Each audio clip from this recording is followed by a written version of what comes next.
আসসালামু আলাইকুম, welcome to Nasima's kitchen. কেমন আছেন সবাই? আমার আজকের রেসিপি ক্যারামেল এগ ফুডিং। তো ফুডিং বানানোর জন্য আমি 1.5 কেজি গরুর দুধ নিয়েছি। আমি আজকে ফুডিংটা বেশ বড় সাইজের বানাবো, সেই জন্য 1.5 কেজি নিয়েছি। আপনারা চাইলে 1 কেজি কিংবা হাফ কেজি দিয়েও বানাতে পারেন। সেক্ষেত্রে কয়টা ডিম দিতে হবে তার পরিমাপটা বলে দিব। তো এখন আমি দুধটা অনবরত নেড়ে চেড়ে ফুটিয়ে নিয়েছি। এখন আমি দুধটা জাল করে ঘন করে নিব। 1.5 কেজি দুধ জাল করে আমি 1.5 কেজির হাফ করে নিব। 1 কেজি দুধ হলে আপনারা জাল করে হাফ কেজি করে নেবেন। দুধটা ঘন করে যদি পুডিংটা তৈরি করেন তাহলে কিন্তু পুডিংয়ের টেস্টটা খুবই দারুণ আসে, আর ফাইনচা হয় না, টেস্টটা ভালো আসবে। তো আমি এখন দুধটাকে জাল করে ঘন করে নিয়েছি, আর এখন আমি দিয়ে দিতেছি চিনি এর সঙ্গে। চিনি দিয়েও আমি আবারও জাল করে চিনির পানিটা শুকিয়ে নিব। অনেকে ডিমের সঙ্গে চিনিটা ফেটিয়ে নেয়, এতে করে চিনির পানিটা থেকে যায়। আর দুধের সঙ্গে যদি জাল করে নেওয়া যায় তাহলে কিন্তু চিনির পানিটা শুকিয়ে যায়।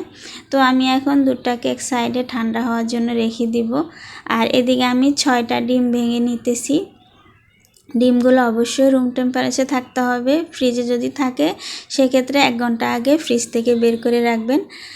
তো আমি এখানে কালারের জন্য একটা ফুড কালার ইউজ করতেছি। এটা অপশনাল, আপনারা চাইলে স্কিপ, না চাইলে পছন্দ যদি না হয় তাহলে আপনারা স্কিপ করে যেতে পারেন।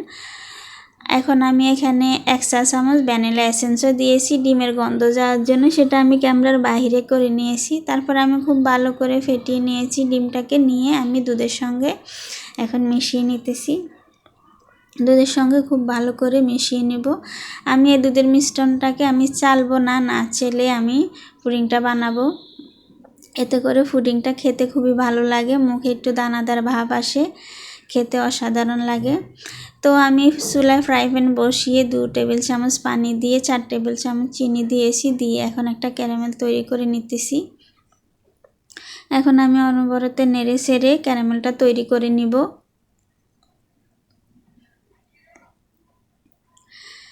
আমার ক্যারামেলের কালারটা আসতে শুরু করে দিয়েছে। আমি এই পর্যায়ে যখন চলে আসবে তখন আমি চুলার আঁচটা বন্ধ করে দিব। আমার পছন্দ অনুযায়ী যদি আমি চুলাটা বন্ধ করতে যাই তাহলে কিন্তু ফ্রাই প্যানের গরমে আরও বেশি ক্যারামেলটা পুড়ে যাবে আর তিতো হয়ে যাবে, খেতে ভালো লাগবে না। সেক্ষেত্রে আগে থেকে চুলার আঁচটা বন্ধ করে দিয়ে নেড়ে চেড়ে কালারটা আনতে হবে। তো এখন আমি ক্যারামেল যে বাড়িতে বানাবো সেই বাড়িতে ঢেলে নিয়ে আবার একটু ঠান্ডা করে নিয়ে তারপর আমি দুধের মিশ্রণটা ঢেলে দিয়েছি। এখন আমি ঢাকনা লাগিয়ে যে হাঁড়িতে আমি পুডিংটা বানাবো সে হাঁড়ি চুলায় বসিয়ে দিয়েছি। দিয়ে আমি এখানে পানি দিয়ে একটা স্ট্যান্ড বসিয়ে দিয়েছি। আপনারা চাইলে এখানে সুতির কাপড় বিছিয়েও বাটিটা বসাতে পারেন। তো আমার বাসায় স্ট্যান্ড ছিল, সেই জন্য আমি স্ট্যান্ডটা বসিয়ে দিয়ে তারপর আমি বাটিটা বসাইছি। আর পানিটা দিয়েছি হলো বাটির হাফ অনুযায়ী। এখন আমি ঢাকনা দিয়ে আমি ফুটিয়ে নিতেছি। আমার পুডিংটা হয়ে গেছে। পুডিংটা হতে সময় লাগছে 30 মিনিট। যেহেতু আমার পুডিংয়ের সাইজটা বেশ বড় ছিল সেই জন্য একটু সময় বেশি লাগছে। আর ছোট সাইজে যদি বানায় তাহলে 20 মিনিট কিংবা 25 মিনিট লাগবে। এখন আমি পুডিংটা চারিদিক থেকে একটু কেটে ছাড়িয়ে নিতেছি, এতে করে খুবই সহজে পুডিংটা বের হয়ে আসবে। অনেকে আছে পুডিংটাকে ফ্রিজে রেখে ঠান্ডা করে তারপরে ঢালে, যে ভাবে যে ভেঙে যাবে।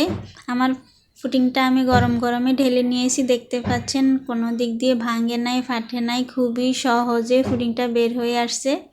যেহেতু আমি দুধটা বেশ ঘন করে পুডিংটা তৈরি করছি সেক্ষেত্রে আমার পুডিংটা ভাঙার কোনো চান্সে নাই। দেখতে পাচ্ছেন খুবই সুন্দর হয়েছে। এখন আমি কেটে দেখাবো যে ভিতর থেকেও কতটা সুন্দর স্মুথ হয়েছে, সফট হয়েছে।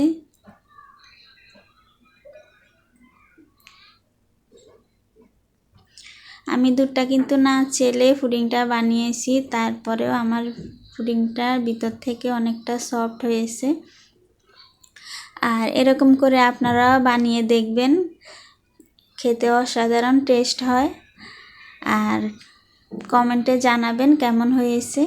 ভিডিওটা ভালো লাগলে একটা লাইক কমেন্ট শেয়ার করে দিবেন আর আমার চ্যানেলটিকে সাবস্ক্রাইব করে দিয়ে আমার পাশে থাকবেন। আল্লাহ হাফেজ।